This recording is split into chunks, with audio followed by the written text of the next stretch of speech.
biológicas es algo de los últimos años que ya es algo cada vez más común. Vamos a pasar ahora a un live de Nicolás Márquez, que lo hizo hace unos días atrás, hablando de la guerra antisubversiva, junto con Claudio Palacín. Así que vamos a ver este live. ¿Cómo les va? Yo soy Nicolás Márquez. Espero que estén todos muy bien. Les pido por favor que compartan, que den likes, que hagan preguntas, que los que quieran aportar con un superchat a esta causa. Ustedes saben que este canal, entre los múltiples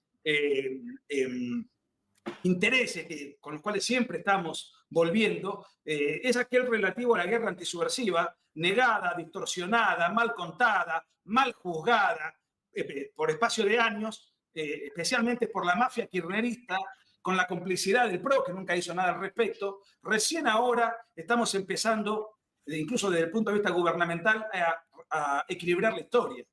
Y dentro de ello, me estoy refiriendo a lo que pasó en Argentina en la década del 70, donde nuestro país, al igual que muchos otros países de América Latina, fue agredido militarmente por guerrillas marxistas y por terrorismo marxista, capitaneado desde Cuba, es decir, en el contexto de la Guerra Fría, y la Argentina vivió una guerra que duró más o menos una década y que afortunadamente, gracias a Dios, ganaron las Fuerzas Armadas de la Nación. Ahora, dentro de ello, Argentina fue agredida por dos enormes ejércitos. Había ejércitos guerrilleros y subversivos de menor envergadura, pero fundamentalmente era el ERP y Montoneros. El ERP tenía una estructura ideológica muy dura, muy particular. Montoneros hacía terrorismo urbano. El ERP se dedicaba más que nada a combatir contra regimientos militares y a dedicarse por sobre todo a la guerrilla selvática. Dentro de los múltiples crímenes que cometió la guerrilla, hay casos tremendamente emblemáticos.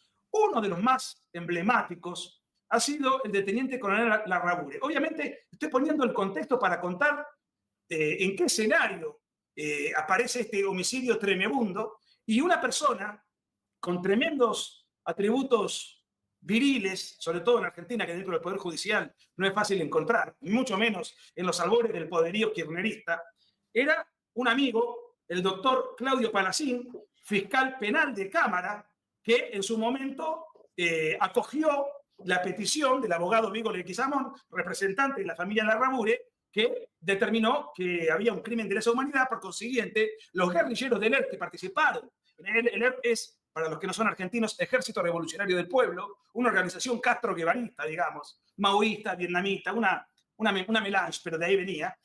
Bueno, y lo que impulsó, trató de impulsar es que los secuestradores y asesinos de este horroroso episodio fueran encarcelados, juzgados y encarcelados como corresponde. Bueno, años después, este caso todavía está en la Corte Suprema, porque en esa época el kirchnerismo ejercía una brava presión sobre el Poder Judicial. Claudio Palacín, con quien hoy vamos a hablar, se jubiló, pero escribió un libro, a ver si lo podemos poner en pantalla, que recomiendo enfáticamente. A ver, si estoy aprendiendo a manejar esto. Ahí está. 1975, Larrabure, así se llama el libro, y si bien el libro habla de la guerra antisubversiva, concentra el análisis en este caso emblemático del cual vamos a estar conversando hoy. Querido Claudio, te llamo por tu nombre de pila, no te voy a decir doctor. No. Vamos a desacartonar las formas. Sí, bienvenido al canal, gracias por el libro y estoy ávido por conocer los alcances. Ya vamos a dar los datos de cómo conseguirlo, pero lo que me interesa es, desde el vamos, bueno, ¿qué te llevó a escribir el libro? Eso en segundo término. En primer término te pregunto, ¿por qué? A ver, vamos a hacer un poquito antes, para que todo el mundo sepa, porque no nos olvidemos que hay un recambio generacional muy grande. ¿Quién fue el teniente coronel argentino del Valle de Larrabure? Teniente coronel, ¿no? ¿O coronel? Fue ascendido 2 veces. Era mayor cuando fue secuestrado y asesinado, y post-mortem lo ascendieron a teniente coronel y luego a coronel. A coronel. ¿Quién fue? Bueno, poner el contexto. Sí, desde el punto de vista humano era una excelente persona. Desde niño, fíjate que era muy devoto a la familia de él, tucumana, de la Virgen del Valle. Él era tucumano y nació en Tucumán. Sí, tucumano. Le pusieron argentino, el nombre argentino del Valle, Larrabure. Era profundamente católico, una excelente persona, ayudaba a sus compañeros porque era un brillante alumno primaria, secundaria y colegio militar de la Nación, muy solidario. Él era ingeniero químico en el momento que fue secuestrado y era mayor del ejército. Había sido distinguido por Brasil porque estuvo becado en la República Federativa de Brasil y pudiendo ir a otro destino, él decidió volver a la fábrica militar de pólvoras y explosivos de Villa María, donde era subdirector. Tengo una pregunta. Además del colegio militar, era ingeniero. Claro, luego estudió ingeniería. Se recibió de ingeniero químico, luego de haber hecho la carrera militar en el Colegio Militar de la Nación. Estando él con 42 años en la fábrica militar de pólvoras y explosivos de Villa María, Córdoba, el ERP, como bien adelantaste, que era un ejército, que Pablo Pozzi, un distinguido historiador que yo cité en mi dictamen, y María Seoane, también una historiadora y periodista, señalan con documentos que como mínimo tenían... Que fue miembro del ERP. Claro. María Seoane. Sí, claro, entre 5 y 6 mil soldados tenían. Usaban uniforme, tenían armamentos de todo tipo, armamentos pesados, tenían leyes internas, un código de justicia. Dice Pablo Pozzi, llega a decir que en definitiva terminó siendo un ejército regular, el ERP, Ejército Revolucionario del Pueblo, con táctica guerrillera, ¿no es cierto? Entonces, esa noche de agosto, de un sábado a la noche de agosto de 1974, Larrabure estaba departiendo con su esposa y con otra gente dentro de la fábrica militar en el casino de oficiales, en el marco de una cena. Entra a sangre y fuego el ERP, por eso no se puede negar bajo ningún punto de vista que hubo una guerra revolucionaria en la Argentina, lo dice la Cámara Federal, que juzgó a las primeras 3 juntas militares en su sentencia del 9 de diciembre de 1985, cuando dice: la calificación jurídica que corresponde a todos estos hechos es de guerra revolucionaria iniciada por los ejércitos guerrilleros que injustamente e inmotivadamente atacaron a la sociedad argentina y provocaron la reacción del Estado argentino en la lucha contra este flagelo que, como bien adelantaste, era en el marco de la Guerra Fría en 1959, luego de la Revolución Cubana. Al Che Guevara se le ocurre crear muchos Vietnam, desde Cuba para abajo. Fidel Castro reconoció que solamente con México no se metió, pero en el resto de los países sí. Cuba, que no estaba solo, estaba con la ex Unión Soviética, la ex Checoslovaquia, con la Organización de Liberación de Palestina y con todos los ejércitos terroristas que había en el Cono Sur, ¿no es cierto? Tupamaros en Uruguay, el MIR chileno, que vos has escrito infinidad de libros. Entonces, se produce un tiroteo. El jefe de la fábrica militar de Villa María era el teniente coronel Guardone, que estaba en su casa enfermo. ¿Esto en qué año fue? 1974, porque la mayoría de los crímenes de lesa humanidad y de guerra cometidos por el ERP fueron durante los gobiernos democráticos peronistas, desde 1973, 1974 y 1975, año en que ya era una orgía de violencia la Argentina. Es decir, que era un gobierno democrático, no estaban luchando contra ninguna dictadura, no se estaban rebelando contra la opresión, directamente querían... De hecho, el gobierno militar fue consecuencia de la agresión guerrillera. De no haber existido guerrilla no hubiese habido...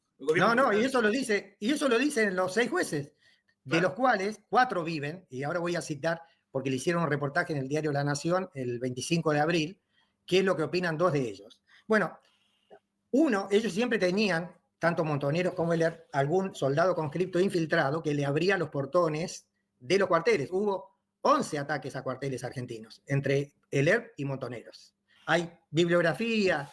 Todo esto, lo mío, no es una opinión.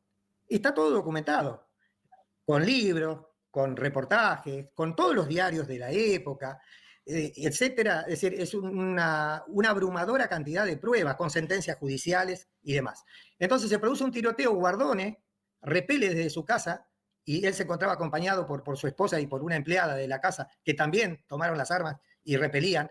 Los guerrilleros, los terroristas, mataron a varias personas y también sufrieron algunas bajas. Es decir, que contrariamente a lo que se ha sostenido, sí hubo combate en esa situación.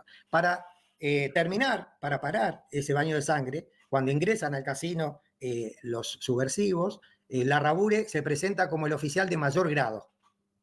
Entonces, se lo llevan secuestrado a Larrabure, y primero lo tuvieron unos días en la provincia de Córdoba, y luego lo llevaron a un cubil, a un pozo, a una jaula de 1 metro por 2. Lo tuvieron 372 días ahí encerrado, a un hombre de 1,80 m, que era asmático, había un extractor que a veces no se lo prendían, fue torturado porque su cuerpo apareció con 47 kilos menos. Y entonces le dijeron, mire, usted puede salvar su vida si nos enseña a fabricar explosivos. Y Larrabure le dijo, no, a ese precio no. No obstante que tenía una hija de 18 años y un hijo de 15 años y tenía la custodia con su esposa de otra criatura. Dijo, a ese precio prefiero la muerte. Yo no les voy a enseñar a ustedes a fabricar explosivos para matar a mis compatriotas. Bueno, lo terminaron alcoholizándolo y ahorcándolo a Larrabure.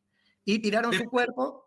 Esto es un diario de la época, fíjense, viernes 26 de septiembre del 75. Ahí pareciera que había un pozo, no se distingue la foto. Es el diario La Nación cubriendo ¿cuánto tiempo estuvo secuestrado Larrabure? 372 días. 372 días. Yo lo he pensado a nivel personal, ¿cómo una persona puede aguantar en esas condiciones tanto tiempo? Otra cosa que lo distingue a Larrabure, todas las noches cantaba el himno nacional y rezaba. Y escribió varias cartas que fueron halladas posteriormente, y aparte está el testimonio de un empresario que estaba secuestrado en otro cubil al lado de él, que lo escuchaba toser, claro, porque era asmático. Y en las cartas dirigidas a su familia, él les dijo, entre otras cosas, aún ocurra lo peor, no odien a nadie, no odien a mis asesinos. Palabras más, palabras menos, pues. Claudio, dijiste, bueno, fue torturado. ¿En qué consistían las torturas de los guerrilleros? Y tenía distintas lastimaduras, como quemaduras con cigarrillo. Ya el hecho en sí de poner a una persona en un pozo de 2x1, donde no se podía parar, y tenerlo durante tanto tiempo que no podía respirar, ya de por sí son tratos degradantes y humillantes para un ser humano. Posteriormente lo alcoholizaron porque hubo una pericia de los médicos de la Corte Suprema de Justicia de la Nación donde determinaron que estaba sumamente alcoholizado y que lo habían ahorcado desde atrás. Este empresario que estaba preso, bueno, en la cárcel del pueblo le llamaban, no se sabe de qué pueblo, ese ejército que se llamaba Ejército Revolucionario del Pueblo, cuando el pueblo argentino no quería un régimen así. Tanto es así que hasta el día de hoy, cuando hay elecciones, esa corriente ideológica no saca más del 3%. Y quiero decir ahora que cualquiera sea la ideología que uno tenga, que tiene derecho a tener, nada justifica salir a matar, nada justifica querer imponer las ideas a través de la violencia. Y lo dijo hace poco tiempo, menos de 2 años, el ex fiscal Moreno Campo, cuando en una entrevista que le hicieron en el programa Desiguales de la TV pública, él dijo varias cosas. Y dijo, matar no se puede. No hay homicidios de izquierda ni de derecha, es violar los más elementales derechos humanos. Y entonces, recordémosle, discúlpame esta digresión, a los más jóvenes, Moreno Campos fue fiscal adjunto en el juicio contra la Junta Militar, vale decir, era un enemigo de las Fuerzas Armadas, no era imparcial, era alguien que trabajó con el trasera. Es decir, él mismo reconoce que los delitos de la guerrilla son de lesa humanidad, lo ha dicho varias veces. Después vamos a hablar de ese punto, ¿no? Pero bueno, a veces digo cosas que parecen obvias para nosotros, pero no lo son, sobre todo para los más jóvenes. No saben quién es Moreno Campos. Entonces es bueno claro, está muy bien. Aclarar, digamos, la entidad del que afirma esto que acaba de formular. Claro. Bueno, el objetivo de mi libro es tratar de que la juventud tome conocimiento de lo que pasó en la Argentina, fundamentalmente en la década del 70, pero como vos bien dijiste, empezó antes. Ya en el 61 hubo un homicidio de un niño.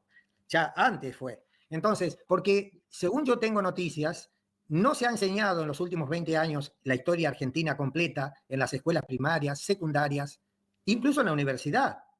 Yo hace un tiempo, hablando con una profesora de literatura y con una directora jubilada, les comentaba esto y me miraban con los ojos así de grandes, como diciendo, ¿qué estás hablando? ¿Qué estás diciendo? No conocían esto, porque no habían nacido en esa época, pero se ve que cuando estudiaron tampoco se les enseñó, se les hizo saber. Por eso yo dediqué el libro a todas las víctimas de lesa humanidad de la República Argentina y sus familias. Y cité, si me permitís, una frase de Helmut Kohl, político y estadista alemán, que vivió desde 1930 al 2017, que dijo, un pueblo que no conoce su historia no puede comprender el presente ni construir el porvenir.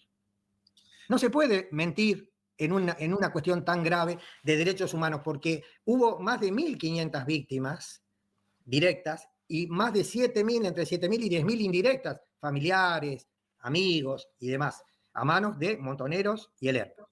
Ahora, el libro se llama 1975, La Rabure, y bueno, interpreto, ¿no? Lo secuestran en el 74, pero el título lleva 1975 porque es el año en el cual lo asesinan. Exactamente. Y también, ¿por qué?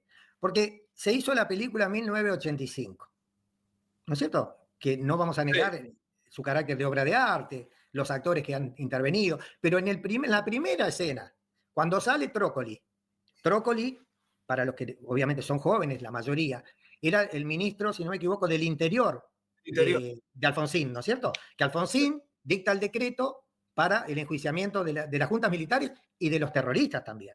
Entonces sale en televisión, no era un actor, era Trócoli, diciendo que la Argentina sufrió la violencia de la izquierda y de la derecha.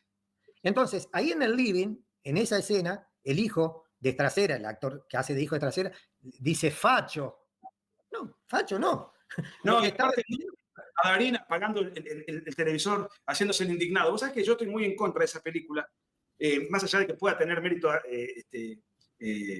actoral, así que yo que no es mi tema, no soy crítico de cine, pero lo que esa película no dice, entre muchas otras cosas, es que todos los jueces que integraron el tribunal fueron funcionarios de Videla, todos. Claro. Y Trasera también fue fiscal del gobierno militar. Claro. Eso no lo muestran. Y no muestran lo más importante que tiene un juicio. ¿Qué es? La sentencia. Claro. No lo muestran. Que es ahí donde aparece lo que vos decías, que fue una guerra, etcétera, etcétera, etcétera. Nada de eso aparece. Por eso me parece que, más allá de las cualidades fílmicas, me parece una historieta. No se ajusta a la verdad histórica ese film. Pero si llegaron a modificar el prólogo del informe del Nunca Más, comisión presidida por Ernesto Sábato, que como buen, excelente literato que era, él dijo, la Argentina sufrió la violencia de la extrema izquierda y de la extrema derecha. Y a eso, después voy a referirme si hay tiempo, le denominan la teoría de los dos demonios. Teoría de los dos demonios que jurídicamente, y vos sos abogado como yo, no existe. Entonces te dicen, usted compara. No, señor, no hay nada que comparar. El jurista, ¿qué hace? Analiza un hecho o un grupo de hechos y ve si encuadra en un tipo penal o en una figura penal. Pero no es comparar una cosa con la otra. Bueno, pero está sumamente acreditado. Está el testimonio de todos los funcionarios de la época que no tiene discusión este tema. Entonces, se dice que uno, si sostiene esta postura, es negacionista, cuando es todo lo contrario. Porque esto no es memoria, esto es historia documentada. Entonces, los negacionistas son los que no quieren ver la realidad de la tragedia que sufrió la República Argentina. Ahora, yo te hago una pregunta. Vamos a ir en lo siguiente. ¿Por qué ahí está la Rabure y después, bueno, el cuerpo encontrado, tengo entendido que con 40 kilos menos. 47. 47 kilos menos durante un año de secuestro y tortura, y después fue arrojado, si mal no corregime, sí, en una zanja en Rosario. Envuelto en nylon, en plástico. Pero creo que fue ahorcado con alambre de púa. Sí, creo que bueno, sí. De hecho, si ustedes se fijan en la foto derecha, cuando él ya está muerto y así fue encontrado, tiene un tajo visible en el cuello, que seguramente esa es la secuela del ahorcamiento con alambre de púa que hicieron los delincuentes que el kirchnerismo bautizó como jóvenes idealistas. Ahora, sí, cuando vos impulsaste esto jurídicamente, ¿hace cuánto tiempo? ¿En qué año fue? El 2007, 30 de octubre de 2007.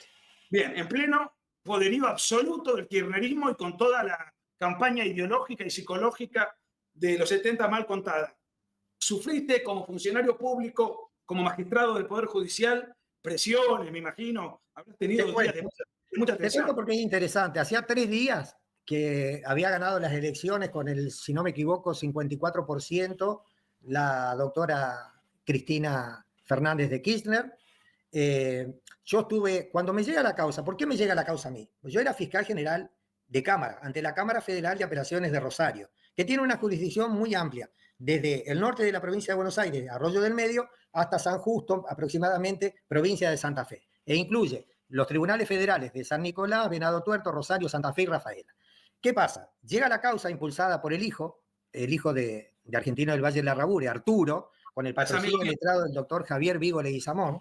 Sí. Entonces le corren vista al fiscal, le dan intervención al fiscal federal de primera instancia, que en 2 párrafos hizo la fácil, es decir, ¿qué dijo? Los delitos de lesa humanidad son los cometidos del Estado, cosa que no es cierto. No es Y, cierto. por lo tanto, está prescripta la acción penal. ¿Qué quiere decir prescripta la acción penal? Que ya no se puede actuar. El juez entendió que por lo menos había que investigar la verdad histórica. Entonces me lo eleva a mí. En ese momento, el sistema de consulta con el Código Procesal Penal de la Nación era ese. Me lo eleva a mí, y cuando me llega a mí, me habrán llamado de 40 radios de todo el país. Doctor, ¿qué va a hacer? Porque lo que yo decidiese iba a implicar el archivo definitivo o la tramitación de la causa. Entonces le dije, lo tengo que estudiar. Y lo estudié un tiempo prudencial. Fui a una librería de Rosario y pedí libros de leer. Y le pedí así específicamente, le dije, por favor, deme los mejores libros que usted tenga de leer, los más objetivos. Y si es posible, gente que haya tenido afinidad ideológica con el leer. Porque la mayor cantidad de pruebas la dejaron ellos, con la cantidad de libros que escribieron. Y los montoneros también.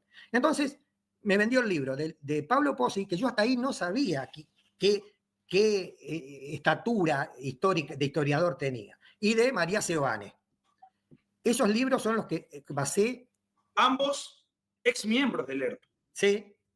O sea, no solamente basé, tienen, claro. no es que solamente tienen afinidad, sino Claro. que fueron integrantes protagonistas. Claro.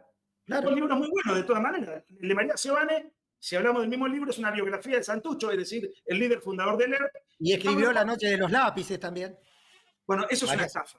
Es una estafa. Bueno, pero te digo. El libro de Santucho está muy bien logrado, más allá de que tiene una tendencia muy clara.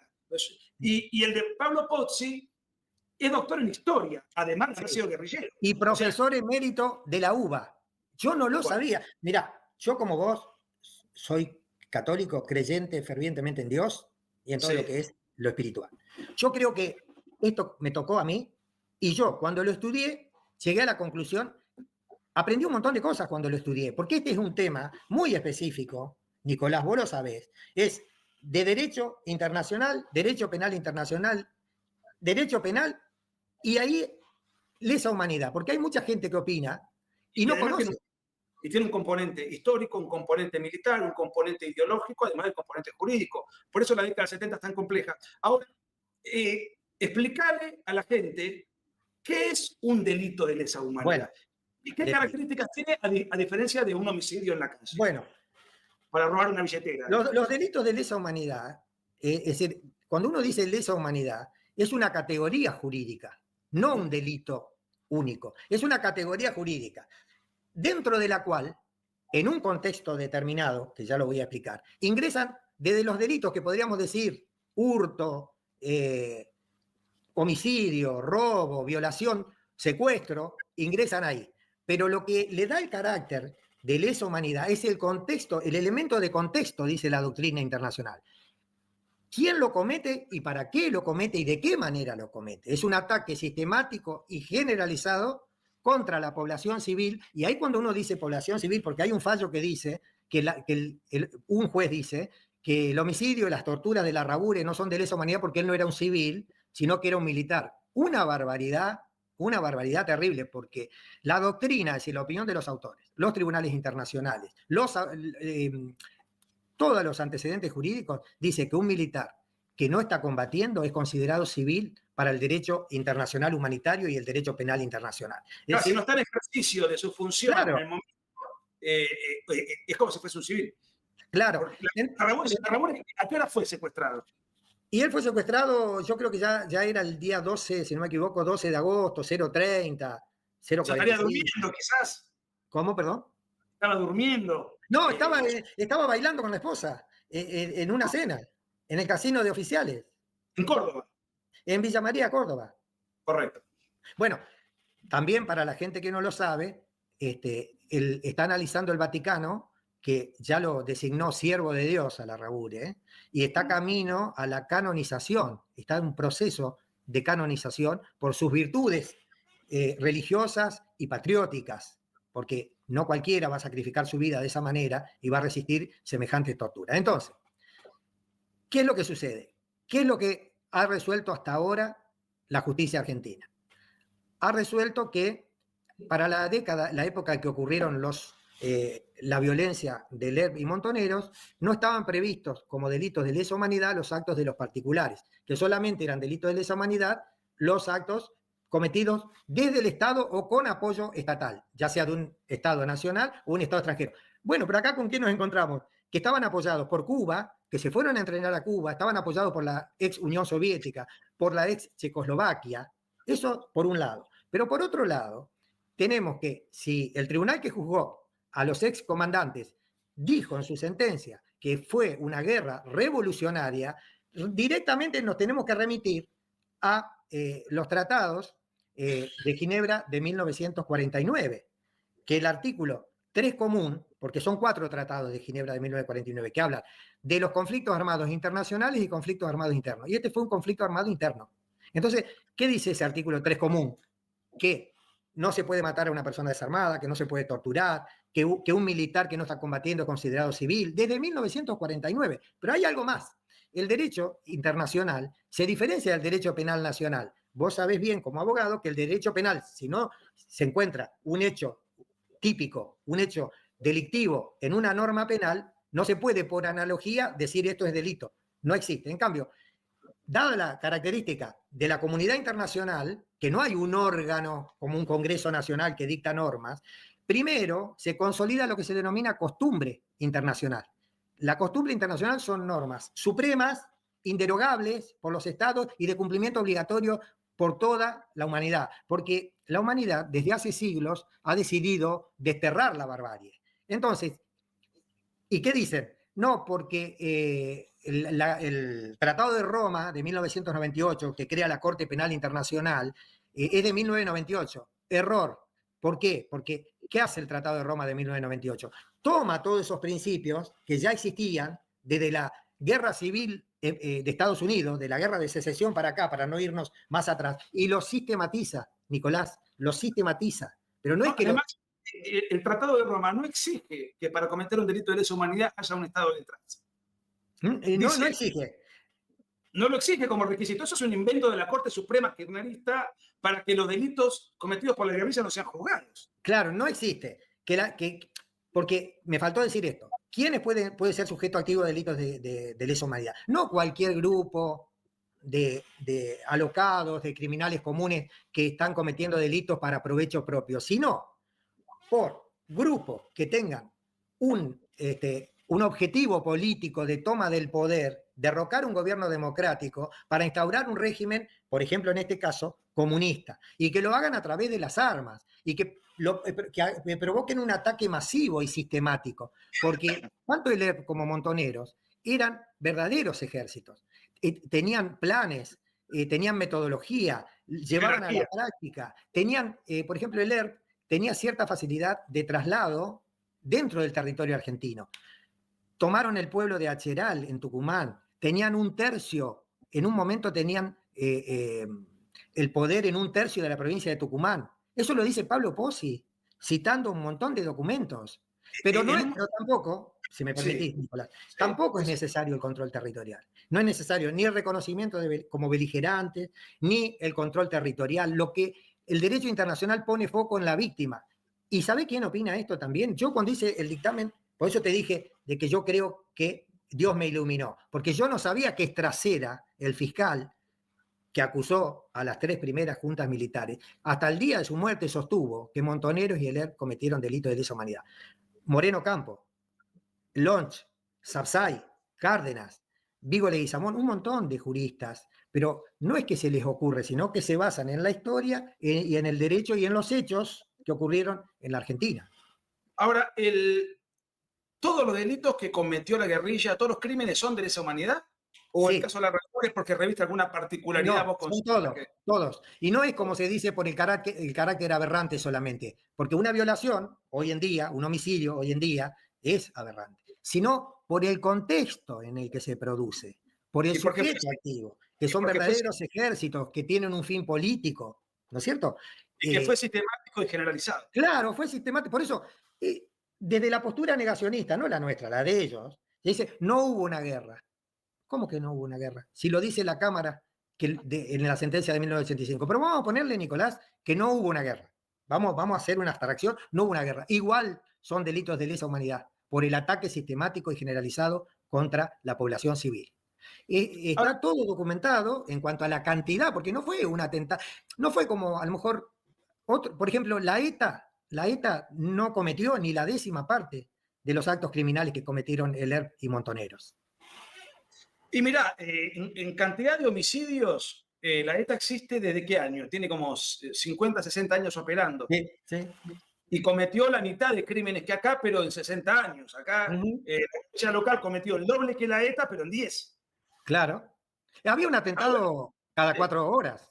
Ahora, te hago una pregunta. ¿Vos tenés identificado quiénes, o sea, los nombres de los guerrilleros que participaron del atentado puntual, del secuestro y del atentado en Villa María contra la Rabure, contra los soldados que estaban allí? Sí, están identificados. En este momento, cuando Arturo Larrabure, con el patrocinio letrado del doctor Javier Vigo Leguizamón, pide la reapertura de la causa del secuestro, tortura y homicidio de su padre, el primer imputado es Arnold Kremer, alias Luis Mattini, que fue el segundo jefe del ERP luego de que Santucho muriera en un enfrentamiento. Y había una familia en Rosario que luego era un matrimonio, la madre de uno de ellos, que lo tuvieron secuestrados al coronel Larrabure. Luego, la hija de ese matrimonio fue electa diputada nacional en la provincia de Santa Fe. En este momento no me acuerdo del apellido, pero sí están identificados. Quería decirte que, porque me interesa, en el 25 de abril de 1985, de 2025, perdón, de este año, le hacen una entrevista a los 4 jueces, que todavía ex jueces de la Cámara Federal, que juzgaron a las juntas militares. Guillermo Ledesma dice: yo quiero decir que estoy totalmente en desacuerdo con los juicios seguidos después de la nulidad de las leyes de obediencia debida y punto final. Porque se alega, como lo haces vos, que ya había cosa juzgada, y esta es la postura del Superior Tribunal de Justicia, del Tribunal Supremo Español, en una sentencia del 2012, cuando se pretendió juzgar los crímenes de la Guerra Civil Española, que fue de 1936 a 1939, y del franquismo. Lo rechazó de plano. Un dato al margen. Por su parte, el doctor Valerga Araos, otro de los jueces que juzgó a las juntas, dijo: yo en lo que sí estoy de acuerdo es en que se investiguen los hechos de la subversión. Lo dijo hace un mes. Te quiero contar que cuando tomo la decisión de hacer ese dictamen de 130 páginas, una persona muy cercana a mí en ese momento, que es abogada, me dijo: Claudio, te van a colgar en la plaza pública. ¿Vos estás seguro de lo que vas a hacer? Y yo le dije: mira, yo estudié Derecho porque tengo la vocación por la justicia y no hay nada más que me moleste más que la injusticia y la mentira. Es decir, ahí pude ver en profundidad todos los elementos que había. Y lo hice. Se armó un revuelo terrible en la Argentina. El expresidente Néstor Kirchner, un domingo creo que fue, le ordenó al ejército buscar el cadáver de Santucho en Campo de Mayo. Me salieron a decir que yo atrasaba, que lo mío era negacionismo. Me pidieron la destitución. Se sustanció un sumario que luego se archivó. Y me acuerdo que en una participación televisiva que tuviste, uno de los que estaba envenenado con tu posición de fiscal en torno a este tema era Novarecio. Sí, Novarecio me preguntó: ¿usted compara? Y yo le dije algo más o menos así: usted, abogado como yo, usted sabe que no hay que comparar nada. Porque tienen varios sofismas o pseudos argumentos de decir que uno está poniendo al mismo nivel una cosa que la otra, que la teoría de los 2 demonios, que no tenían control territorial. Y bueno, en el libro yo directamente me encargo de todas esas cosas. Ahora, ¿qué le respondés a tipos como yo que sostienen que, por ejemplo, yo siempre digo que los militares están injustamente presos por varias cosas, entre ellas porque el delito de lesa humanidad se incorpora en el derecho argentino, creo que en la época de la Rúa? De la misma manera, aunque cualquiera que me conozca un poco sabe mi posición totalmente favorable a las Fuerzas Armadas en este tema, los asesinos de la Rabure acusados de lesa humanidad durante tu función como fiscal, y en este caso, bueno, queda pendiente el fallo de la Corte. El argumento, ¿cómo sería? Porque no existía el delito de lesa humanidad al momento del secuestro y homicidio de la Rabure. ¿O estoy equivocado? Por lo que te dije, sí, yo no coincido. Porque si fue una guerra revolucionaria, se aplican los tratados de Ginebra. Obligan tanto al Estado como a los grupos disidentes a respetar la vida. ¿El Tratado de Ginebra lo suscribía el derecho argentino? Sí, Argentina lo suscribió. Pero también está el otro argumento. que antes que las normas escritas está la costumbre internacional que se llama en latín ius cogens, que son principios supremos e inderogables del derecho internacional, aceptados por todos los estados. Pero no son obligatorios. Sí, son obligatorios. Porque fíjate vos, me hiciste acordar un argumento. Dicen que los tratados de Ginebra no son aplicables a Montoneros y Heller porque si bien describen la conducta, no establecen una pena. ¿Y qué se le contesta a eso? Que no es así. Cárdenas, un jurista argentino, muy bien lo dice. Dice, Sí, no, es sencilla. Esto se resuelve de manera sencilla. Si el derecho internacional está diciendo que esta conducta está vedada o estas conductas están vedadas, se juzga con las normas del derecho penal interno. Porque nunca se puede presumir la inconsistencia en el legislador. Vos como abogado sabés que sería una contradicción tipificar, es decir, detallar conductas como prohibidas y dejar eso colgado ahí, sin ninguna sanción. Entonces, la solución es aplicar las normas del Código Penal de cada país. Y, ¿Del Código Penal o del Código de Justicia Militar? Te pregunto porque ambos estamos de acuerdo en que hubo una guerra. Entonces, ¿qué es lo aplicable? ¿La legislación civil o la legislación militar? Bueno, vos te acordás que cuando Alfonsín decidió el juzgamiento de las juntas militares, lo envió al Consejo Supremo de las Fuerzas Armadas. Y el Consejo Supremo de las Fuerzas Armadas declinó su competencia. Entonces, luego las causas van a la Cámara Federal, a la Cámara Federal de Apelaciones de la Ciudad de Buenos Aires. Ahora, el otro punto. Entonces, a los que secuestraron y asesinaron a Larrabure, por ejemplo, ¿qué pena le pediste vos como fiscal a cada uno de los...? Yo no le pedí pena. ¿Sabés por qué? Porque mi función era en la etapa intermedia, en la etapa procesal intermedia. Mi función era impulsar las causas para que lleguen a juicio. Yo lo que dije que había que investigar, dije que no. No me quedé en lo que dijo el juez de averiguación de la verdad histórica. Dije que ya estaban dadas las condiciones para una investigación plena, típica, desde el punto de vista penal. Y que había que convocar a los imputados a prestar declaración indagatoria y tomar todas las medidas conducentes, es decir, testimonios, documental, etcétera. Todo. Vos viste que en derecho penal... ¿Sufriste amenazas? Amenazas no, pero me invisibilizaron. Es decir, por ejemplo, Canal 5 de Rosario me hacía entrevistas toda la semana, como porque yo era el fiscal jefe de la jurisdicción. Entonces me consultaban, pero nunca más me llamó nadie. Nunca más. Claro. Y me hicieron un sumario. ¿Y el sumario? ¿Pero de qué te acusaban? Porque que me había adelantado, que no era el momento procesal. No, no había fundamentos. No había fundamentos. Correcto. Ahora, suponga, no es ningún secreto que la justicia, sobre todo la justicia federal, se mueve en función de los vientos políticos, ¿no? Los vientos políticos han cambiado mucho desde el 2007 hasta hoy. Es decir, entonces te quiero hacer dos preguntas. Primera, sí. Me gustaría saber qué te pareció la postura del gobierno, por ejemplo, en el último video público oficial, donde está Agustín Laje como protagonista, una suerte de documental de 20 minutos que yo recomiendo mucho. Me gustaría saber tu opinión sobre la versión oficial emitida el 24 de marzo último. Supongo que lo habrás visto. Sí, lo vi.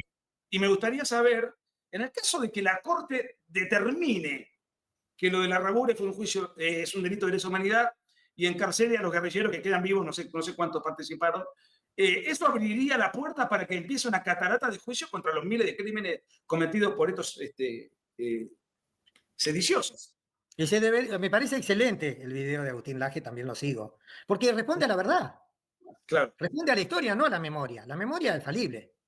Aparte, se puede dirigir, pero la historia es incontrastable. Con solo ir a los diarios de cada día, de esa década, ahí está todo probado. Me pareció excelente. Y yo creo que se le debe a las víctimas esa reparación. Cuanto menos reconocerlo como víctima, porque yo, ¿qué digo siempre? Porque me han preguntado, y anoche en una peña un amigo me dijo, Claudio, ¿no te parece que es una vergüenza que la Argentina, después de 50 años, no haya resuelto este caso? Sí, me parece que es una vergüenza, pero yo no voy a parar hasta que se consiga la justicia, o hasta que yo dé mi último suspiro. Es decir, no voy a parar con esto porque me indigna que esa gente que sufrió, que perdieron su papá, ni hablar el tema del capitán Viola, de 32 años, que vos sabés, bueno, los jóvenes no lo saben. Mataron al capitán en un domingo que estaba en familia, sí. Mataron a una hija de 4 años, sí. y a María Fernanda, que vive estuvo un mes en coma con 3 balas en la cabeza. Sí, y sufrió 8 operaciones. 8 operaciones. Y ¿sabe qué me dio pena cuando, y no se lo pude También, decir personalmente? también fue Lerp el que cometió ese ataque brutal contra una familia desarmada. Personalmente no le pude contra decir. Sí, en una renoleta venía un muchacho de 32 años. ¿Sabe lo que dijo María Fernanda? Y esto pinta lo que ha hecho. Por eso yo creo que esto forma parte de la batalla cultural. Me pueden decir, pasó 50 años. No, pero forma parte de la batalla cultural. Los jóvenes tienen que saber lo que pasó. Entonces, María Fernanda dijo en un reportaje, creo que fue el 24 de marzo del año pasado, 2024. Ella dijo, bueno, nosotros no teníamos nada que ver con mi mamá que estaba embarazada 5 meses, bueno, pero mi papá era militar, pero a tu papá tampoco lo podían matar, porque no estaba combatiendo. Y para el derecho internacional es un civil. Eso también es un crimen de guerra y de lesa humanidad. Claro, porque la familia iba a comer, claro, a almorzar a la casa de los suegros de Viola, toda la familia ahí, lo esperan una patrulla de Lerp, los embosca, matan al padre, a una de las nenas, y la otra se salvó de milagro después de estar un mes en coma. Claro, entonces. La mujer de Viola estaba embarazada. Sí, 5 meses. Cuando nació la criatura ya nunca tuvo papá. Había perdido a su hermana, no conoció a su padre, y estos hijos de puta, perdón por el latín, tampoco están ahí, no sé, desconozco quiénes fueron puntualmente. Vos me nombraste hoy a Matin y Arnold Kremer, es conocido, pero hay algunos otros guerrilleros que vos me puedas mencionar, porque Arnold Kremer me acabo de enterar cuando charlábamos fuera de activar esto, y me comentaste que murió el año pasado, no lo sabía, pero hay otros guerrilleros vivos que puedan responder por el homicidio de Larrabure. Mirá, tendría que volver a ver el dictamen, que tiene 130 páginas, de quiénes eran los imputados. Pero lo que te quería decir en cuanto a la justicia, que algo, porque desde la postura negacionista del kirchnerismo y de la izquierda, hablan de que hay un giro ideológico, como que ahora hay gente que está queriendo torcer la historia, no al revés. Ellos llaman giro ideológico a la búsqueda de justicia. No es así. Ellos fueron los que niegan la historia, ¿no es cierto? Fíjate vos, no sé si lo tenés presente, la Cámara Federal porteña.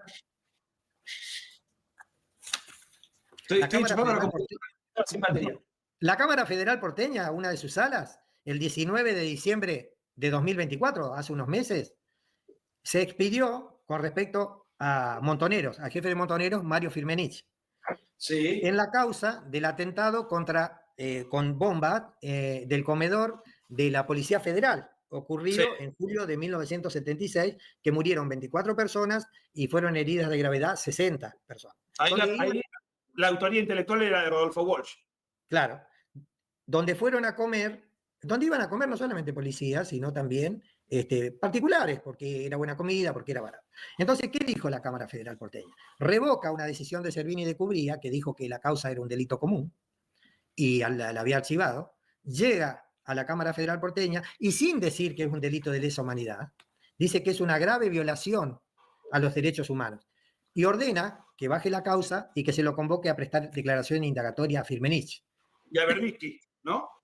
Sí, yo lo que tengo acá es solamente a Firmenich, pero me parece que a Berbisky también. Bueno, se tiene que sanar esta herida producida por la injusticia, porque a los que no nos tocó en carne propia, a los que no perdimos el padre, la madre, un hermano, un amigo, yo tuve esa suerte de no perder a nadie, pero uno se tiene que solidarizar con esa gente que fue víctima inocente, tanto los civiles como los militares que no estaban combatiendo, como Larrabure, Viola, el teniente coronel Oyarzábal. Bueno, fueron muchísimas las víctimas y los argumentos, como te decía, para negarle ese reconocimiento. Por ejemplo, la jurisprudencia actual, te dicen, bueno, la jurisprudencia dice tal cosa, sí, pero la jurisprudencia, vos sabés bien como abogado, que es dinámica la interpretación del derecho, y la jurisprudencia puede cambiar, y de hecho estamos bregando para que cambie. Y no es obligatoria. Bueno, a ver, estamos casi llegando a la hora, y hay mucha gente, al lapso, cientos y cientos de oyentes, preguntando cómo conseguir tu libro. Primero, tu libro es un libro de derecho, un libro de historia, un libro, ¿cómo lo definirías? Es un libro. ¿Y cuál es el libro? ¿Cuál es el objetivo de tu libro? El libro es un libro de divulgación jurídica con un sólido sustento histórico. Yo lo hice de tal manera que una persona que no es abogada lo pueda entender y que sea menos para leerlo de corrido. Tiene 200 páginas el libro. Ah, bien, libro. Y el objetivo es difundir fundamentalmente a la juventud, a las que no le han enseñado esto, y que lo sepan para que no vuelva a repetirse. Que no crean que un día se levantaron los militares y dijeron, che, no tenemos nada que hacer. Bueno, vamos a matar y a aniquilar a todos los chicos que lleven un libro debajo del brazo y que se consideren idealistas. No, no fue así. Esto fue terrible. Lo que pasó, yo tenía 19 años. Lo que pasó en Argentina fue terrible, no se podía vivir. ¿Y cómo se encuentran con tu libro? ¿Cómo lo consiguen?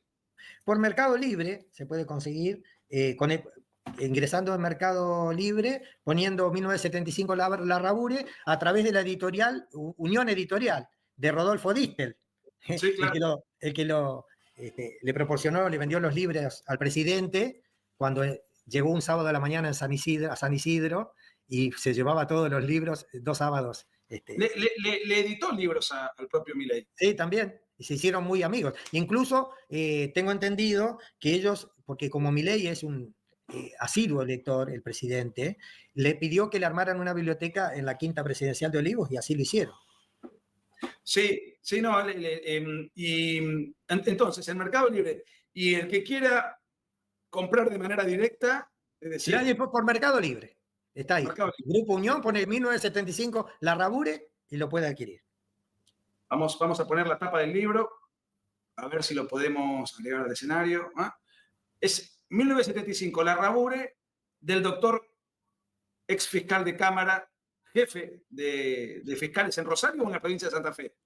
Abarcaba también San Nicolás, porque a veces las jurisdicciones federales no comprenden solo una provincia. Bien. Desde San Nicolás y la provincia de Santa Fe, casi toda, salvo Reconquista. El doctor Claudio Palacín, 1975, Larrabure. Esto es un documento inapreciable de un jurista de enorme prestigio, de alto rango y con una notable cuota de valentía, porque esto que hoy se puede decir, que hoy se puede escribir, que hoy se puede explicitar, fue impulsado por el propio doctor Claudio Palacín en plena autocracia kirchnerista, en donde no había posibilidad de disentir, mucho menos un funcionario público impulsar una causa para tratar de promover el encarcelamiento de un terrorista, de un asesino, de un guerrillero marxista, cuando durante el kirchnerismo, precisamente, esos mismos guerrilleros ocuparon ministerios, robaron con los derechos humanos, eran gobiernos, porque además eran más jóvenes. Había ministros que eran guerrilleros, incluso secretarios de derechos humanos que fueron guerrilleros. Y en esa época, Claudio Palacín ya estaba impulsando el juicio y eventual encarcelamiento de los secuestradores y asesinos del coronel argentino Larrabure. 1975, Larrabure, Claudio Palacín. Desde este canal recomendamos vivamente comprar el libro. Claudio, ¿te quedó algo por decir? ¿Algo que quedó en el tintero? ¿Algo por redondear? No, nada más. No. Te agradezco infinitamente. No, yo te agradezco a vos. Esto ya queda colgado, lo van a ver miles de personas, está distribuido en todas las redes. Creo que a lo largo de la semana va a haber una fuerte demanda de un libro que hace a la historia, porque la historia, a diferencia de la memoria es una palabra muy utilizada por la izquierda. La memoria es un aspecto meramente individual, personal. Yo tengo el registro de algo de lo cual me acuerdo. En cambio, la historia se nutre de todo el cúmulo de todos esos registros y ahí se construye, ese gran rompecabezas. Hay una diferencia enorme entre la memoria y la historia. Yo siempre pongo este ejemplo.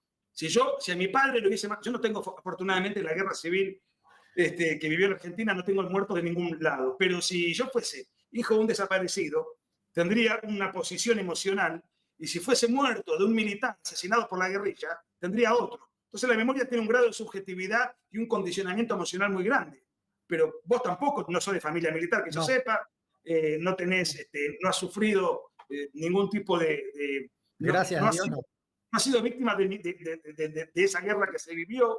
Simplemente haces un análisis histórico y jurídico de divulgación masiva, y esto creo que contribuye mucho a la historia para las nuevas generaciones. Así que yo te lo agradezco y te agradezco el tiempo. No, muchísimas gracias, porque yo sé del valor que tiene tu canal, tu obra precursora, que fuiste, creo que fue en el 2004 tu primer libro, y después Sí. lo formaste también a Agustín Laje, que es tu discípulo, y fíjate ahora la estatura intelectual que tiene, podría ser para mí un futuro presidente de la nación en un par de años cuando termine el segundo mandato del presidente Milei. Qué bueno, sería maravilloso. Además es muy joven, Agustín tiene 36 años, así que tiene tanto por recorrer, es un chico. Claudio, te mando tremendo abrazo, gracias por tu tiempo, y a todos los que nos están mirando, quieren profundizar en esto, compren el libro de Claudio Palacín, vamos a ponerlo por última vez en pantalla, 1975, La Rabure. Buscan ahora mismo Mercado Libre, lo tienen en 24 o 48 horas. Un libro de 200 páginas. O sea, fácil lectura y un libro corto, o sea, doblemente bueno. Sí. Claudio, un abrazo. Muchas gracias, inmensamente agradecido. Y gracias a ustedes por estar del otro lado. Nos vemos mañana. Abrazo. Bueno, hasta acá entonces con este vivo de Nicolás Márquez, con Claudio Palacín, hablando un poquito de años pasados, hablando de ese libro también de Claudio y de años pasados y bueno, de lo que fueron algunos años en Argentina, lo que ha pasado también en otros momentos. Así que bueno, más que interesante y bueno, como podían ver ahí, si les interesa ese libro, lo pueden buscar. Hasta acá con el programa de hoy, el número 183. Nos vemos mañana, no sé. Bueno, a lo mejor mañana sí. Sí, más probable mañana que pasado mañana. Así que tal vez mañana con el programa número 184, donde tenemos varias cosas para ver. Me quedan pendientes 4, 5, 6, 7. 6. Esta 7 es la que vimos recién. Ok. Bueno, nos quedan varias cosas pendientes para ver. Sí, 6 o 7. Que las vamos a repasar en los próximos programas y bueno, algo nuevo que pueda surgir, así como surgió hoy, por ejemplo, lo de Elon Musk que vimos al principio. Abrazo grande para todos, buen fin de semana para todos y nos vemos en el próximo episodio.